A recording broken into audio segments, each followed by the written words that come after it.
Christmas, a season of lights, joy, and innocence where everyone believes that jolly old Santa brings gifts and smiles. But what if I told you that behind the red hat and the kind smile hides something much darker? Today, you will discover three true Santa horror stories, three real and disturbing tales of men who used the Santa Claus disguise to spread fear, madness, and death. Get ready, because what you are about to hear will forever change the way you look at Christmas. The first story takes us to an ordinary mall where a simple encounter with Santa turns into a nightmare when a little girl disappears and her brother discovers that this jolly old man was, in fact, a grotesque and demonic being, obsessed with sweets and something far darker than presents. In the second story, the truth behind this evil Santa is revealed. A 63-year-old man, a cold predator who used the Christmas costume to lure children, leaving trails of horror wherever he went. And if you think nothing could be worse, wait for the story of the girl possessed by the spirit of a supernatural Santa, a being who turned a child's Christmas dream into a macabre ritual, leaving her body mutilated like a grotesque ornament under the tree. These stories are not urban legends. They are records, testimonies, and real cases that challenge faith, innocence, and the very idea that Christmas is a safe time. That's why I ask you to leave your like, because your support helps the video reach more people and shows YouTube that this kind of content, dark and true, deserves to be shared. And subscribe to the channel, because subscriptions keep this type of story alive, and the more people subscribed, the more YouTube understands that horror can also be told seriously. Personally, what surprised me the most was realizing how something so pure can turn into an instrument of fear, and how the figure of Santa, a symbol of joy, can carry such darkness. So watch until the end, because the final revelation of these stories will leave you breathless, and perhaps, after hearing it all, you'll never be able to look at a Santa Claus the same way again. It was a cold night, lit by Christmas lights, the kind of atmosphere that usually brings joy, laughter, and the sweet scent of cinnamon in the air. But for that teenager and his younger sister, that year's Christmas would turn into something completely different, a nightmare that would never leave their memories. They had been dragged by their parents to the mall, crowded with people buying gifts and taking photos with the mall's famous Santa Claus.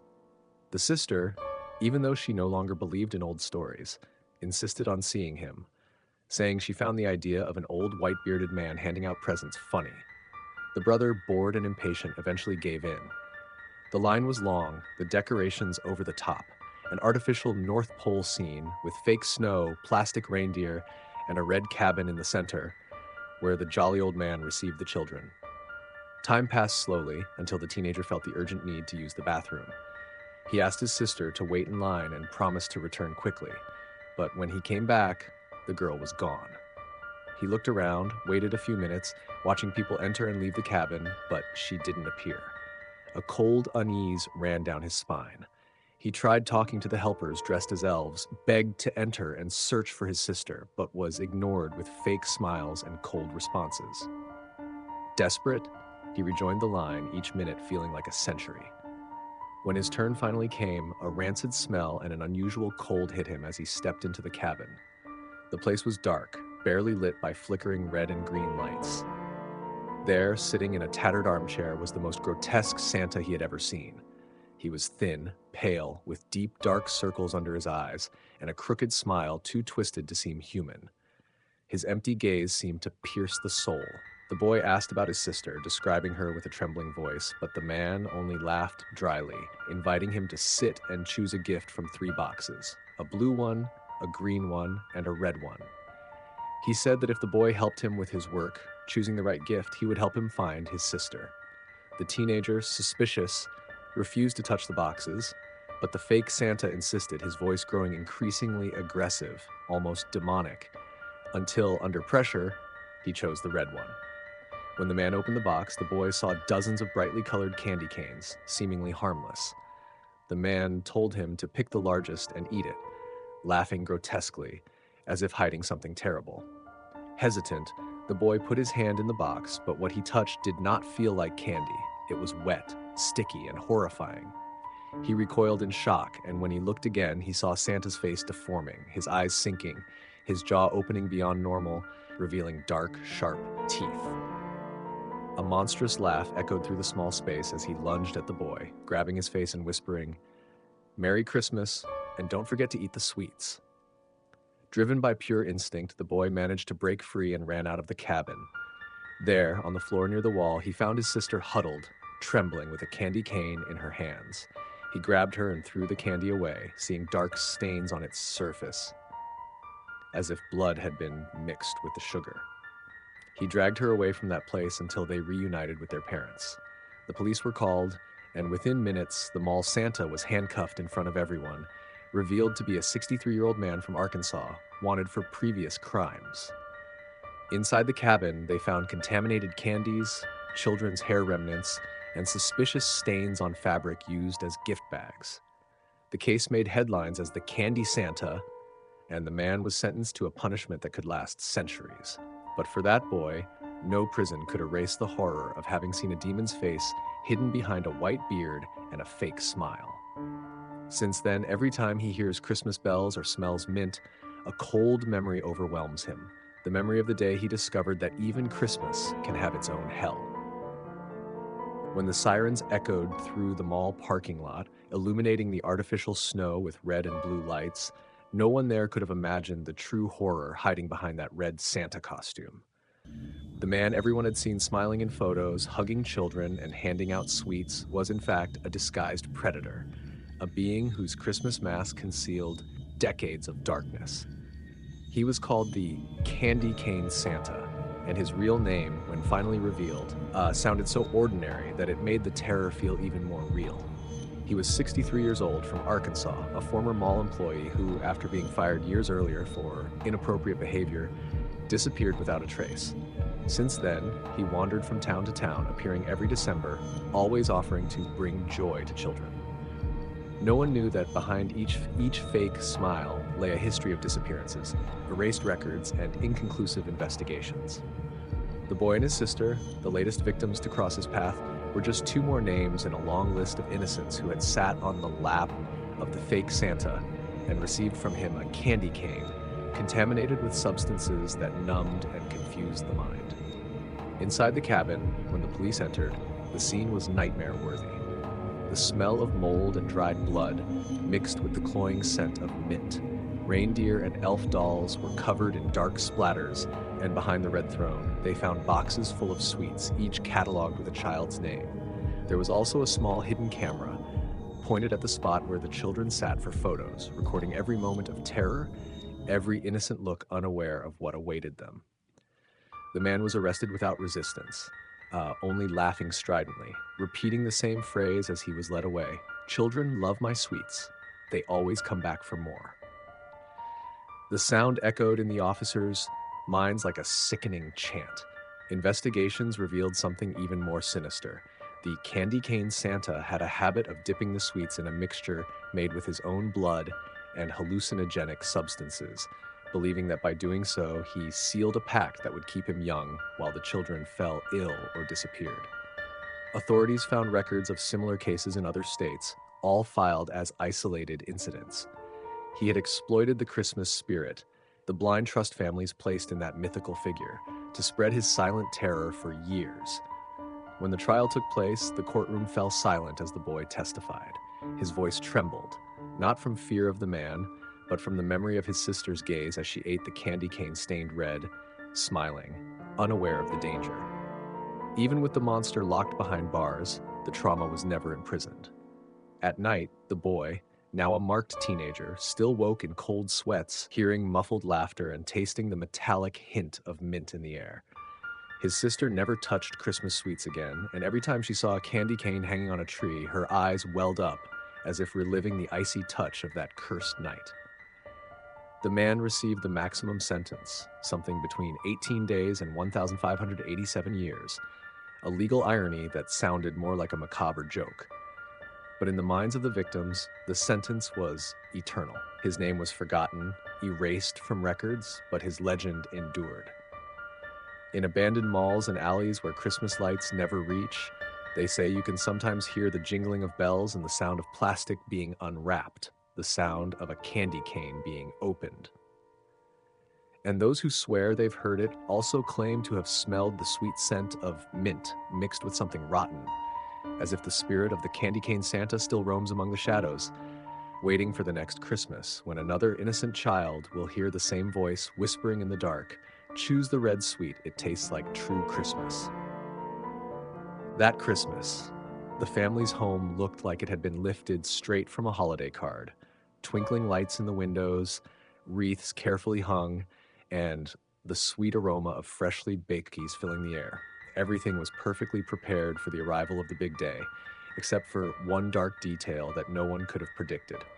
The only daughter, a sweet-looking girl, was completely obsessed with Christmas.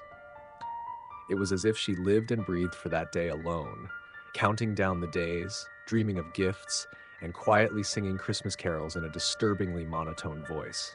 Her parents thought it was just childish enthusiasm, but there was something strange in her gaze, a restless glint, a fixation that made her seem detached from reality. Every night before bed, she spoke to the emptiness, staring at the tree and whispering, "He's coming. I know he's coming." On Christmas Eve, while her parents slept, the clock struck midnight, and the girl heard the sound of heavy footsteps downstairs, accompanied by a wet dragging noise like something being pulled across the wooden floor. Curious and overwhelmed with excitement, she left her bed, believing that the real Santa Claus had finally arrived. She descended the stairs barefoot, heart racing, eyes shining with a mix of fear and hope. When she reached the living room, the scene was unlike anything she could have imagined. In front of the tree, lit by flickering red lights, stood a colossal figure, hunched, wearing a stained red robe, disheveled beard, and eyes glowing a sickly amber. He was not the jolly Santa from the stories. He was a grotesque aberration, a twisted reflection of a childhood legend. He was turned away, devouring the cookies and milk left on the table, making animalistic chewing sounds. The air was heavy, filled with the metallic scent of blood and mold. Still believing in the Christmas miracle, the girl stepped forward and asked in a trembling voice, "Sir, Santa Claus, is that you?" The creature froze, its body stiff, and slowly turned its head, first a little, then more, until completing an impossible 180-degree rotation, revealing a torn smile and long, sharp teeth that gleamed in the tree's light. A dark strand of saliva dripped from its chin onto the carpet. "Have you been a good girl?" it asked, its dragged-out voice sounding as if it came from inside a grave. The girl tried to respond, but no words came out. "No answer? Then you must be on the naughty list." Its smile widened even more, and in a grotesque movement, it lowered onto its hands and feet, walking like an animal, upside down, neck completely twisted. Each step made a dry, cracking sound that pierced the silence of the house. The girl stumbled backward, tripping over her own feet, but before she could scream, the creature reached her, whispering with a cold, putrid breath, "Look at me, little girl. Look at Santa." She tried to look away, but something supernatural forced her to obey. When the monster rotated its neck again, hers followed involuntarily, each turn accompanied by a horrid crack. Her eyes filled with tears and blood as her head completed the full rotation. And then, silence. Only the soft sound of the wind hitting the windows and the low laughter of the being now standing before the tree. With meticulous calm, it lifted the small body, separating the limbs one by one, wrapping them in shiny gift paper, as if preparing a final Christmas offering. When the parents awoke the next morning, they rushed excitedly to the living room, expecting to see their daughter running toward the presents. But what they found was a vision no human should ever see. The girl's head rested atop the tree like a macabre star, her arms and legs carefully wrapped beneath the pine, and a note written in red ink, or perhaps blood, read, "Santa will return next Christmas." The distant laughter still seemed to echo among the ornaments, and to this day they say that anyone who decorates a tree at that very address can hear, in the middle of the night, the sound of footsteps and the whisper of a child's voice softly saying, "He came." He always comes back. On Christmas morning, the sun had not yet fully broken through the sky when the parents awoke, carried by the familiar excitement of the day. The scent of cinnamon and chocolate still lingered in the air, and the soft flickering of the lights seemed to breathe life into the living room below. They smiled at each other, sleepy, imagining their daughter already awake, perhaps peeking at the presents, eager to open the first package. It was the first Christmas they would spend alone with her after a difficult year, and everything seemed finally returning to normal. But there was something different in that silence. Not the calm silence of the morning, but a dense, heavy, almost living silence. The father was the first to notice. "Strange, she hasn't come down yet?" he murmured, slipping into his slippers and walking down the hall. Each step echoed on the cold wood, and a growing sense of unease filled his chest, an unnamed anxiety. As he descended the stairs, the air grew colder, and a strange, sweet, metallic smell began to fill the space. The sound of the flickering lights was now accompanied by a low, almost imperceptible crackle. The sound of a wire burning, perhaps?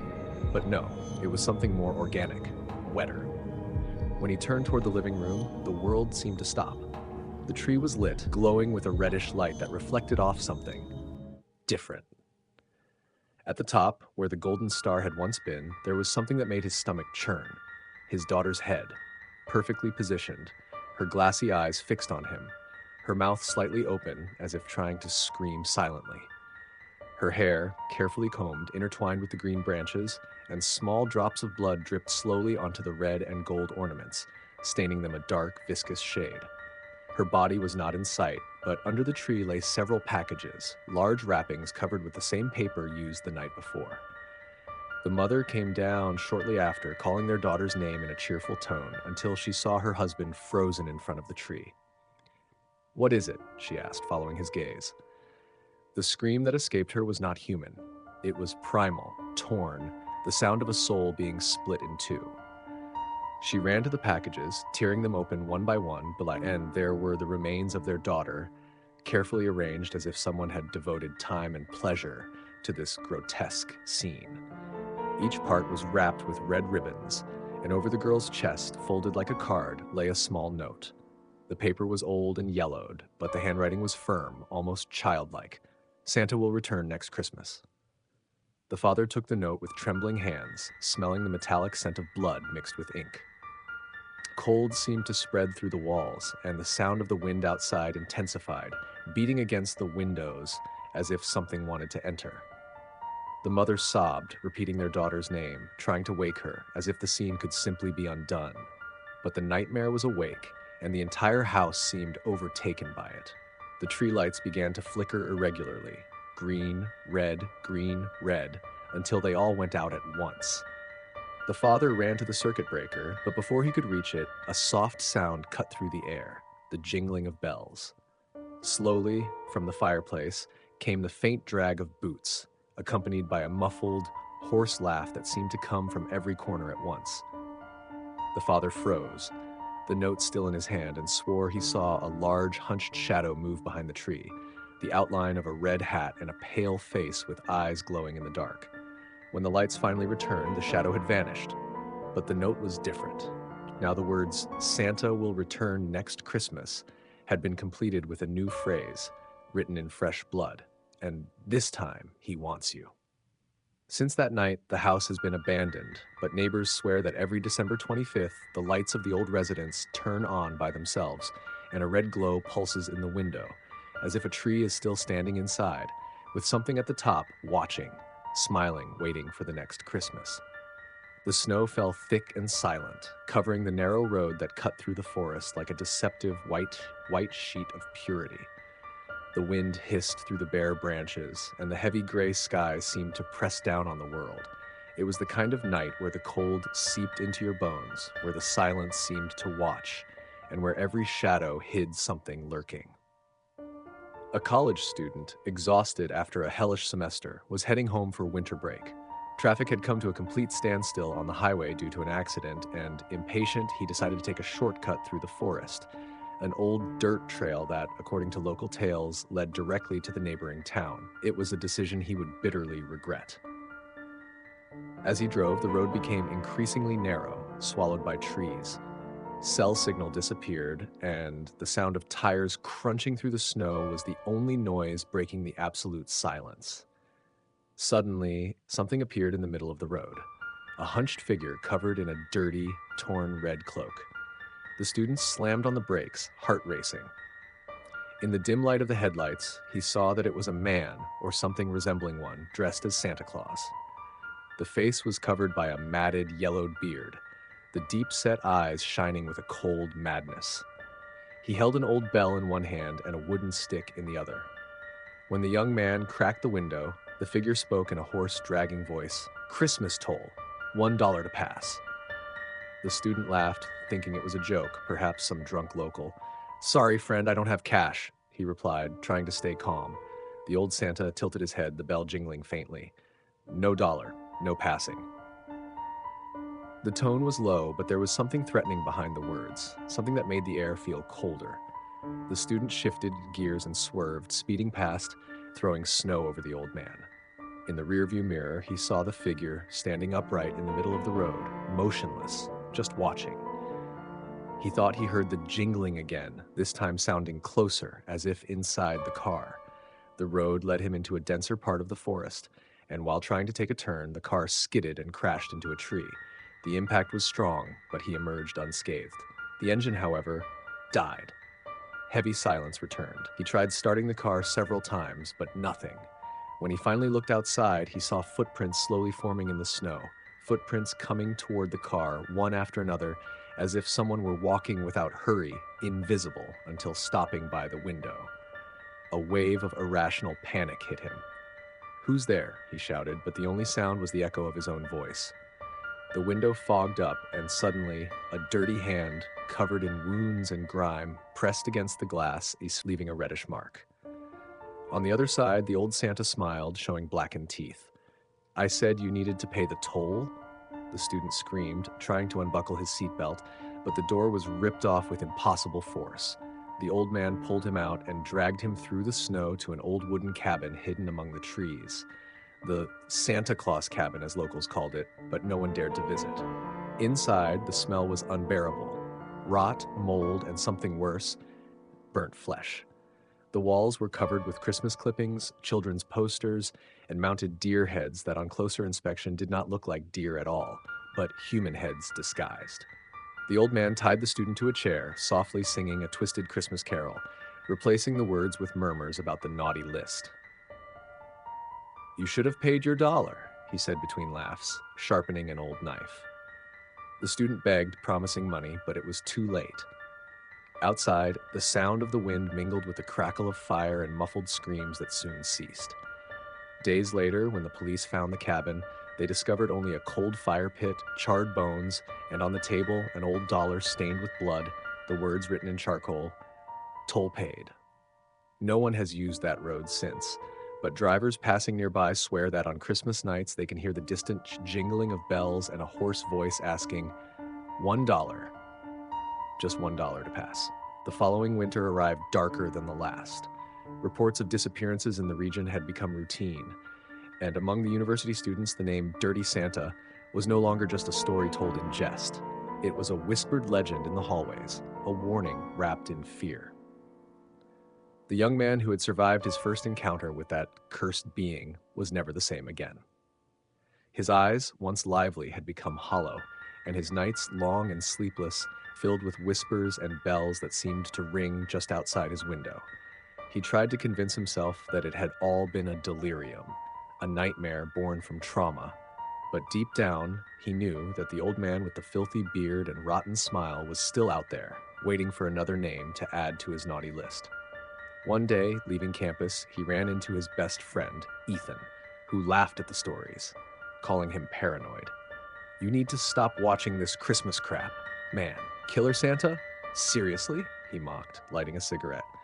The survivor, already consumed by despair, grabbed him by the arm and said in a trembling voice, "He's real, Ethan. I saw him. He dragged me to that cabin. I heard the voices. I saw the bodies. Don't go down that road. Never go."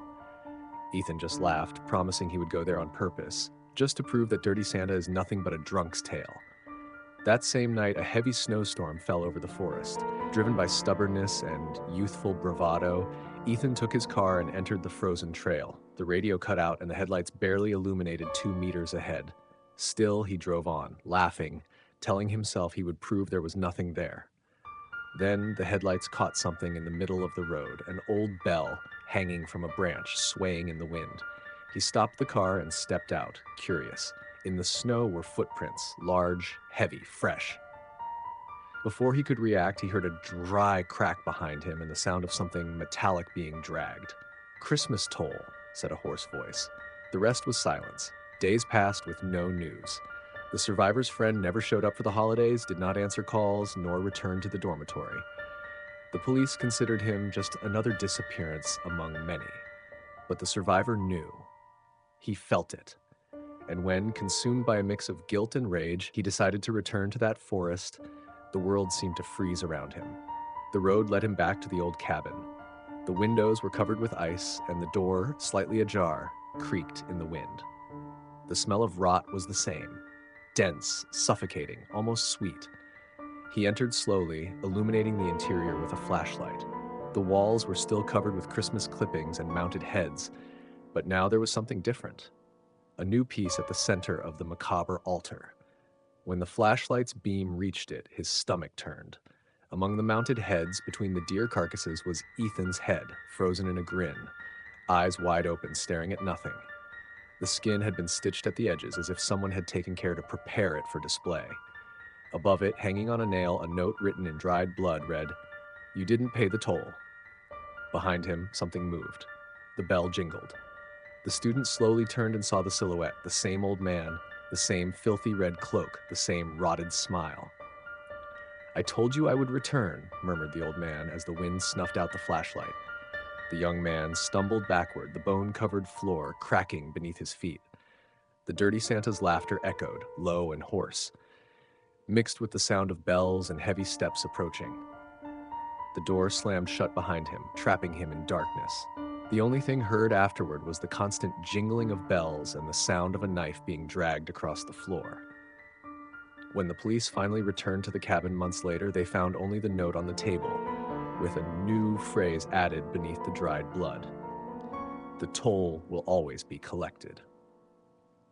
And they say that on Christmas nights, anyone daring to cross the snowy road still hears the sound of a lonely bell and a distant voice with an invisible grin asking, $1 or your head. And so we reach the end of 3 true Santa horror stories, 3 real and disturbing tales that reveal the darkest side of Christmas, the one no one dares to tell.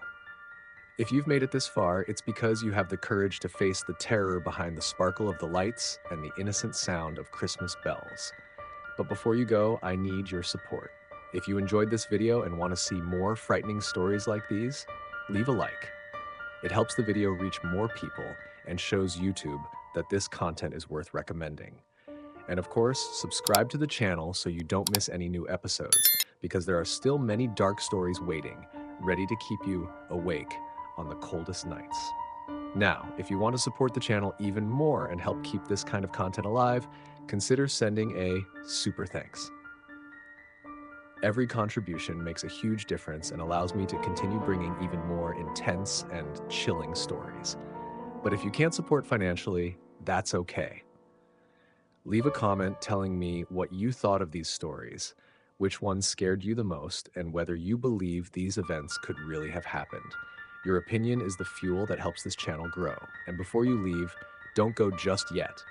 Watch the video appearing now on the screen, because it's even more interesting, creepier, and more engaging than this one. If you found these stories disturbing, just wait until you see what's in store in the next one. Only the bravest can watch until the very end.